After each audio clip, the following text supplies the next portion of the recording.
We've been doing this App Makers Tour to bring policymakers and app makers together so that we can have a conversation and think through the impact of these new regulations on local developers. The startup and SME scene is especially important today, and we've seen a lot of really good success. In 2019, the top German startups accounted for 9.1 billion in funding. So there has been a lot of investment, and we need to make sure that that continues to happen. For developers, the gatekeepers have offered a huge opportunity to go to the market much easier than ever before. But still, the gatekeepers are no public utilities. It's not state-driven institutions.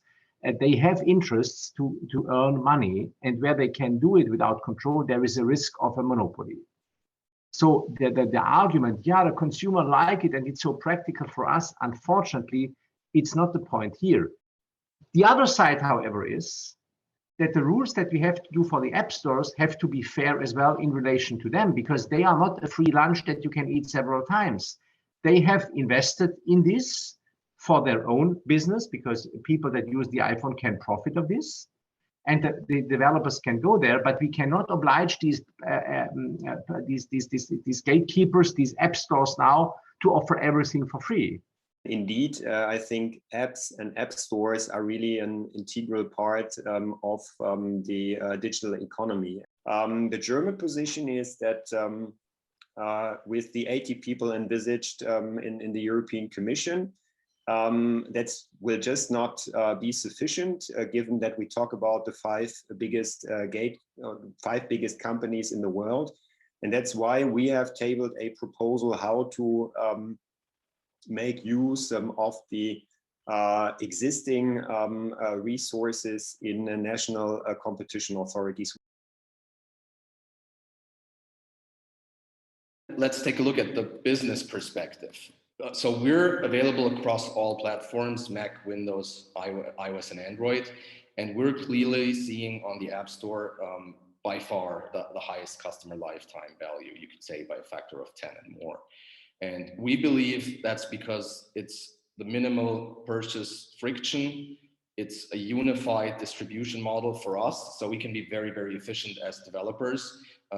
As opposed to other platforms, we don't have to submit an update on multiple different stores, but it's just a single store. And it's also the security, because in fact, we no longer have to deal with piracy, where people just Google for our product and then they find it elsewhere, because it's just much, much harder. If we regulate competition, there are almost always consequences that we did not intend when we were drafting the law. The ecosystem, especially the digital ecosystem and the platform ecosystem, is so highly interconnected. There are so many dependencies going on that sometimes if we pull one string, everything just falls apart. So the GMA also recommends that devices allowed in installation of like app stores, but also cyber apps. I'm just wondering from your perspective, for example, are this like you deal a lot with privacy, are there security risk, are there things to be improved, how, and what do you see the benefits, for example, to be of the different, I would say, ecosystem? I think Karim summed it up pretty good, that users want to have it simple and want to have like one place to go per device, so that they know where they find their apps. We are not like thinking of different app stores. I think Karim is completely right that it would lead to a lot of work for all developers. And since we're at AppTelemetry mostly in contact with indie developers and small, pretty small companies and single person providers, we think that this would cause a lot of confusion, harm, and a lot of work for those people.